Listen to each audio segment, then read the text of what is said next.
Hello, and welcome to the 2021 OESF Olympic Experimental State Forest Science Conference. Also, happy Earth Day. It's an excellent date to celebrate nature and to talk about natural resources. This is the fourth annual conference of my program, and the theme, as always, is linking science to natural resource management. So the talks will emphasize the applied ecological research and environmental monitoring. I will start by introducing the organizers. My name is Theodora Menkova. I lead the research and monitoring program for the Olympic Experimental State Forest, and I'm your host for today. With me is Kati Chauvin. Kati will be monitoring the chat during presentations and convey your questions to the presenters. And also we have Ralph Johnson. Ralph will provide all the technical support for the event, and hopefully there won't be many glitches. Today's conference has been approved for 5.0 Category 1 continuing education by the Society of American Foresters. And at the end of the morning sessions, you will have access, those of you who would like to claim this credit, to a survey link in the chat box to indicate your member number. And if you have any more questions about these credits, ask Ralph directly. Just for protocol for the meeting, please rename yourself if you haven't done already with your full name and affiliation.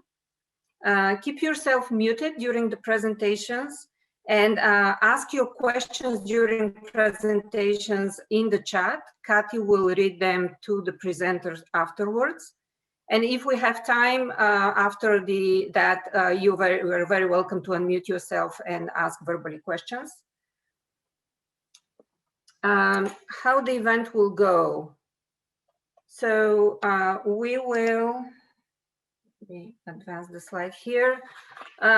So we have our morning session with 4 presentations.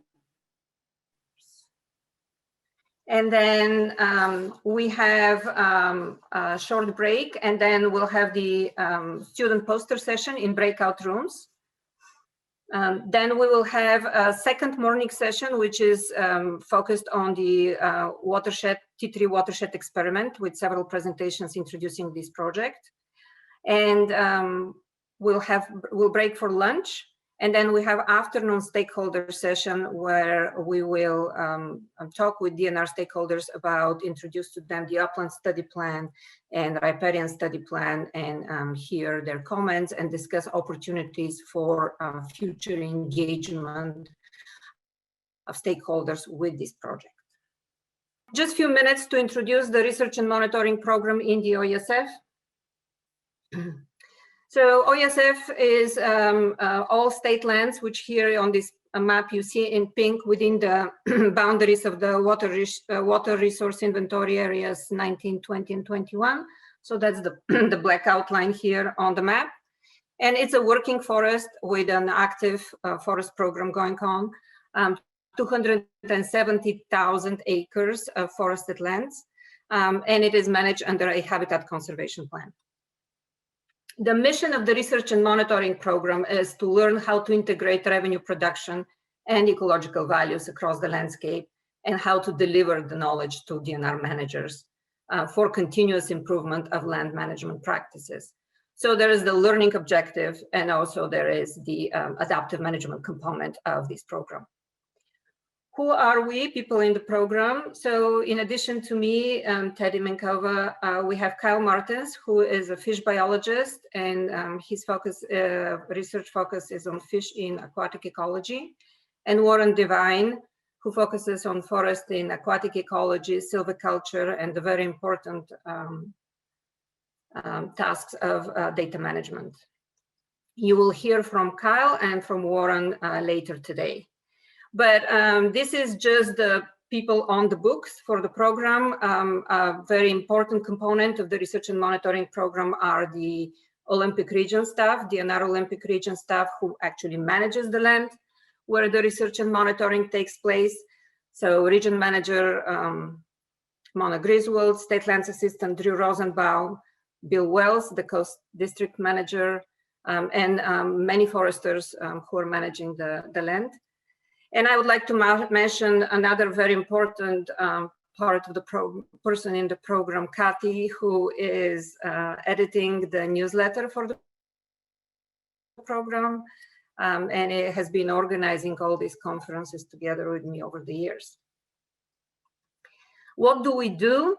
So these are the various components of the program. Majority of our work is focused on research and monitoring projects. We implement and coordinate those. Most of them are DNR funded, especially those focusing on our HCP research priorities and monitoring priorities, but we implement projects through partnerships with other organizations. You'll hear the T3 watershed experiment is one of these examples, as well as externally funded projects, which researchers from outside our organization apply for research permit.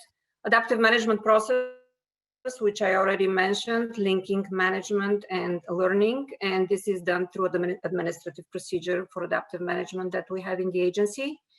Various outreach and communication activities through electronic newsletter we distributed twice a year, annual conferences and scientific publications. We have been steadily producing those lately. Our education is less formal program, but we have internships and capstone students, and we will hear from these capstone students later today, advising students on their research, and we do lectures and field tours.